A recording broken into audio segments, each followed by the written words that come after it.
Sering banget kan kita lihat di media sosial orang teriak-teriak, siap perang. Kelihatannya gagah, heroik gitu ya. Tapi gimana kalau saya bilang teriakan itu ada hubungannya langsung sama harga cabai di dapur Anda? Nah, dalam pembahasan kali ini kita akan bongkar sama-sama ilusi perdamaian dunia ini. Oke, kita mulai dari sini. Coba deh iseng-iseng scroll media sosial. Pasti nemu yang kayak gini. Siap perang! Lengkap dengan emoji api sama bendera. Semangatnya itu loh luar biasa. Seolah-olah perang itu cuma kayak main game online aja. Tapi, di balik semua sorak-sorai di dunia maya ini, ada sebuah realita yang seringkali kita lupakan. Dan realita itu adanya di pasar dekat rumah kita. Ini mungkin kedengeran kayak pertanyaan aneh ya, tapi ini pertanyaan dasarnya. Siap nggak kita kalau harga cabai tiba-tiba meroket jadi ratusan ribu per kilo? Apa coba hubungannya? Oh, jangan salah. Hubungannya itu jauh lebih erat dan lebih cepat dari yang kita bayangkan. Nah, ini dia intinya, persis seperti yang dikatakan sumber analisis kami. Lupain deh sejenak narasi kepahlawanan, karena seringkali perang itu ya kelanjutan dari bisnis dengan cara yang lain.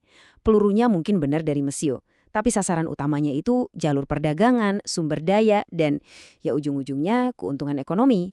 Jadi, kalau ini soal bisnis, bisnis apa sih yang dipertaruhkan? Nah, untuk memahaminya, kita harus geser dulu sentimen dan ideologi. Kita cukup ikuti aja jejaknya, jejak si minyak. Dan Profesor Anhar ini, wah, ngerangkumnya pas banget. Saat kita ngomongin Timur Tengah, setiap keputusan politiknya, setiap manuver militernya, itu seolah-olah dilumasi sama minyak.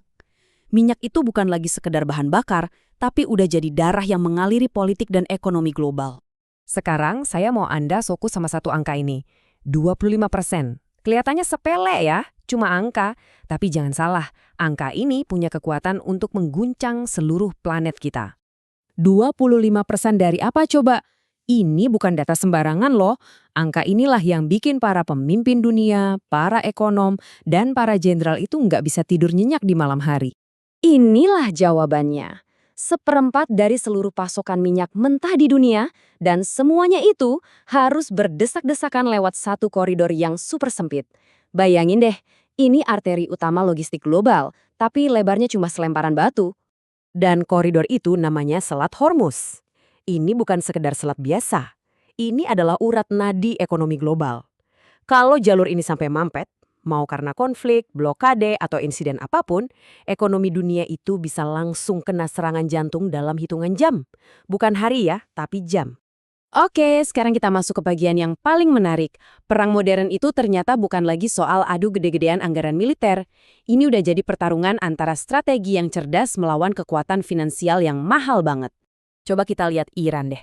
Dihajar sanksi ekonomi bertahun-tahun, logikanya kan mereka bakal lumpuh. Tapi yang terjadi justru sebaliknya.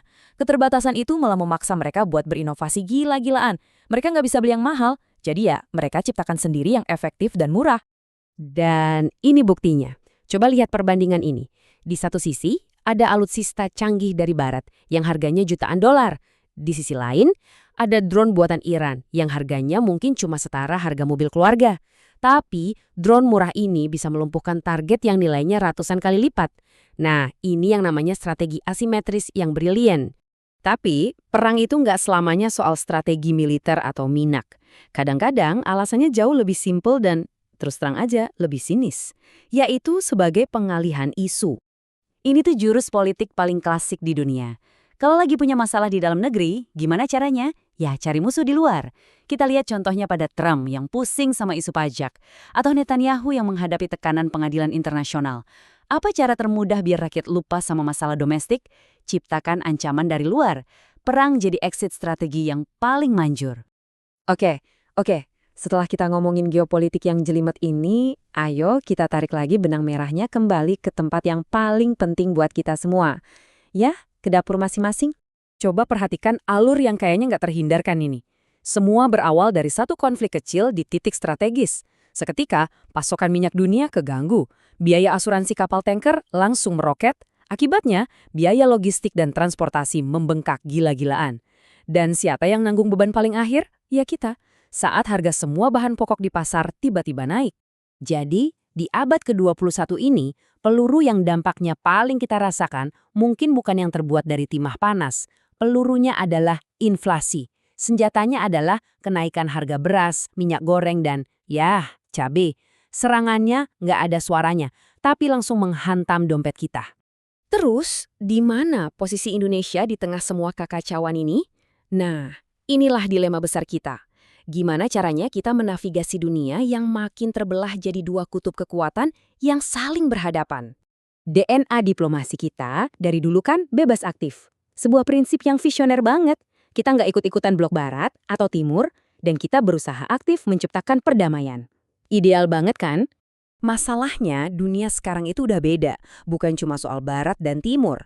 Ada blok kekuatan baru seperti BRICS. Menjadi netral di tengah-tengah itu ibarat berdiri di tengah jalan tol saat ada dua truk raksasa melaju kencang dari arah berlawanan.